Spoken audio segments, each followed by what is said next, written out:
Bonjour et bienvenue à tous pour ce premier reportage.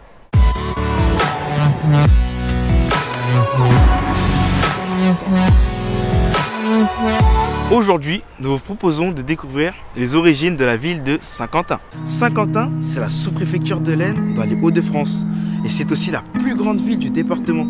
Elle abrite aujourd'hui environ 55 000 habitants et est située sur les rives de la Somme. Et là, on se situe où exactement ? Eh bien, nous sommes devant la fameuse basilique de Saint-Quentin. Waouh, elle est super haute. Et ouais, elle mesure quand même 83 mètres de hauteur avec sa flèche. Waouh, mais elle est trop belle cette cathédrale. Non, c'est une basilique. Oui, enfin, c'est pareil. Excuse-moi ma chère, mais dans les basiliques, il y a des reliques dedans. Des reliques de la mort. Calme-toi. Les reliques sont juste les restes du corps de Quintinus. En effet, il y a sa main et un bout de son crâne. Mais wesh, c'est trop dark. Ah, mais c'est dégueulasse. Pourquoi elle garde ça ? Bon, nous allons reprendre depuis le début. Nous sommes au IIIe siècle, l'Empire romain domine tout l'Occident. Un Romain du nom de Quintinus est envoyé de Rome pour répandre la religion chrétienne en Gaule du Nord. Les chrétiens étant persécutés à cette époque, Quintinus est arrêté par un préfet romain et en 303, il est torturé et décapité et ses restes sont jetés et oubliés dans les marais de la Somme. 50 ans après, Eusébie, une riche aveugle, rêve de Quintinus et décide de partir de Rome à la recherche de sa dépouille. Arrivée sur les bords de la Somme, elle retrouve les restes du martyr. Souhaitant rapatrier sa dépouille, elle fait atteler un convoi avec des bœufs, mais ces derniers, arrivés au sommet d'une colline, s'arrêtent pour ne plus jamais avancer. C'est ici qu'Eusébie décide d'enterrer les restes de Quintinus et fait construire sur sa sépulture une chapelle. C'est sur cette chapelle que la basilique sera érigée. Tout au long du Moyen-Âge, Saint-Quentin est un lieu de pèlerinage très populaire. Les chrétiens viennent de tout l'Occident pour se recueillir sur les restes du saint. Un pèlerinage à cette époque-là, ça devait être risqué, non ? Et puis ça coûtait cher. Justement, tout le monde ne pouvait pas le faire, mais le clergé et les architectes ont créé une alternative. Venez voir.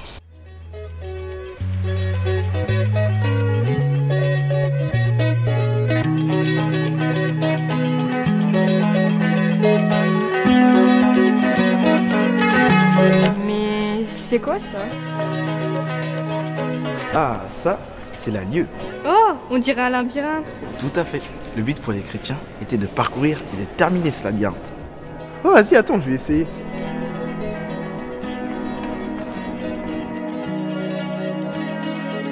Non mais ce serait trop facile.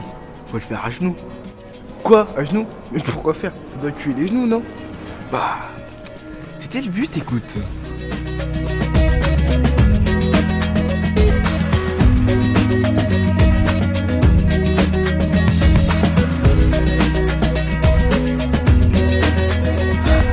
La religion, c'était pas une partie de plaisir.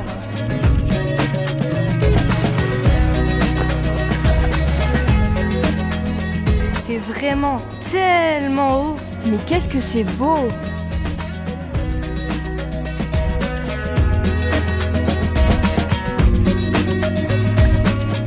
Mais comment ils ont fait pour construire ça? Et ouais, c'est les caractéristiques du style gothique. Parfois, on pouvait même mettre plus d'un siècle entier à réaliser un édifice. Gothique, genre tout en noir et trop dark. Non mais tu y es pas du tout. Le gothique, c'est un style architectural datant de la fin du Moyen-Âge, caractérisé par des bâtiments hauts, des murs fins et sculptés, des arcs-boutants et de très grandes ouvertures. Et est-ce qu'il y a d'autres bâtiments dans ce style à Saint-Quentin? Eh ben, suivez-moi.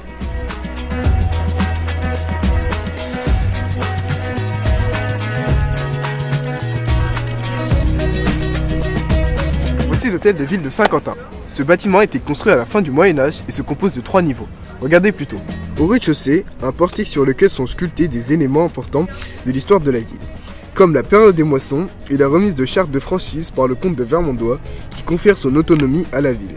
Au premier étage, 9 fenêtres surmontées de décorations et au deuxième étage, 3 pignons triangulaires décorés chacun d'un oculus. Oculus Reparo! Oula, mais qu'est-ce qu'elle fait celle-là? Un oculus, c'est une fenêtre en forme de rond, et ça se traduit en effet par le mot œil. Mais en fait, ça répare pas du tout les lunettes. Eh ben non. Moi, ça fait des années que j'habite ici et je savais pas tout ça. Hein. Bah ouais, faut sortir de chez toi un peu. Hein. Écoute un peu tes profs, non? Et là encore, on n'a pas tout dit. Si tu savais la richesse de cette ville. Par contre, là, si on rentre pas maintenant, on va se faire tuer par la vie scolaire. Salut au fait, à la prochaine!